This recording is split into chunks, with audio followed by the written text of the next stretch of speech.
I love the fact that the Singer SE9180 is not only a sewing and embroidery machine, but that it has snap-on sewing machine feet, which is fine until you want to start embroidering. So I'm going to show you how you actually switch over to the embroidery foot.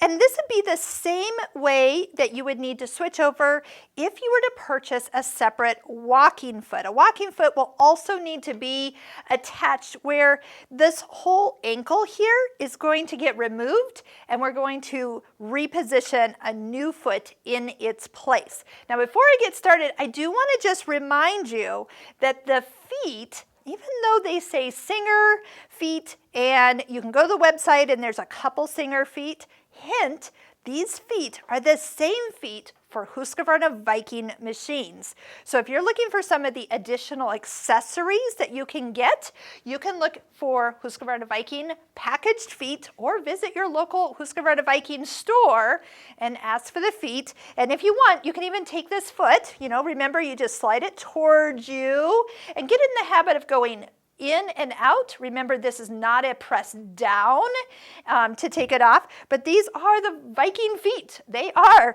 and they will fit this machine. So lots of great feet. They just slip on and off. You don't need a screwdriver for the majority of the presser feet until you get to switching over for your embroidery machine. You're going to want to pull out your screwdriver, and notice I went ahead and put this foot back on because I'm going to show you a little trick. So go ahead and get that screw loosened, and we're going to talk about using screwdrivers and or fingers. Okay, so right now I loosened it just enough so I can get my fingers in here and finger loosen the rest.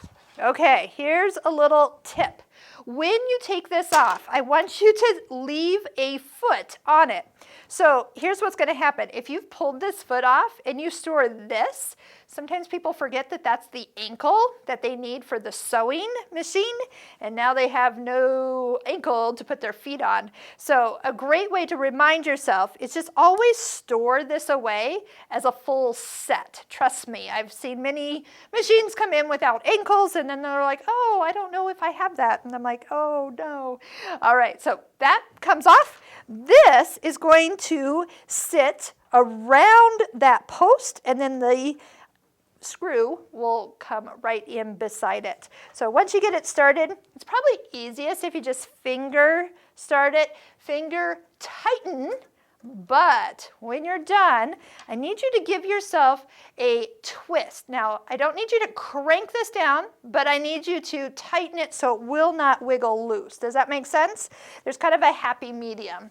So, and we always talk about screws, especially the needle screw. If you get in the habit of going really tight when you change needles, you go too tight all the time, you're going to actually make this so it doesn't, can't hold the needle in any longer. It's going to wear out.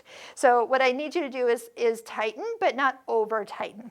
So I kind of say the same thing for this, but don't just use your fingers for switching that out. You're definitely going to want to give it just a little bit extra.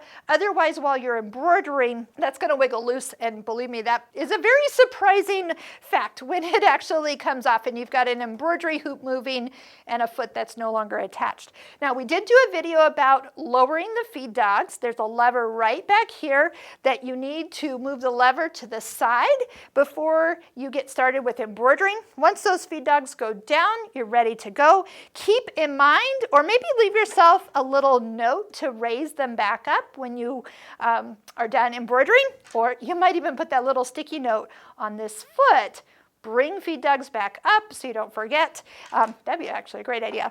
But keep in mind that when you slide this lever back to the left to bring them back up, here we go. I clicked them over, but they don't come up until you take a stitch. So you can take a stitch by hand, you can touch the needle up down button, but just note lowering the feed dogs is going to be a handy thing to do when you embroider. You can also use this foot, even though it's an embroidery foot, it can be also called a free motion quilting foot. You also would lower the feed dogs down, and that will allow you to do like the fun stippling patterns that you see as you are sandwiching quilt, batting, and back together and going through all the layers and moving it at your own speed. So you can use the same foot. You really don't need another foot unless you want it to be open in the front, but honestly, you can use that foot for free motion quilting as well as embroidery. So I'm going to get ready to put the embroidery unit on. We're going to get into how to hoop your fabric and all the cool things that this machine has built in that most machines actually don't have. So let's get started, and make sure that as you continue to go through all these videos, make sure you click like on every one you watch. That helps us. Plus, it helps us make more content for other Singer users of other models. Happy sewing!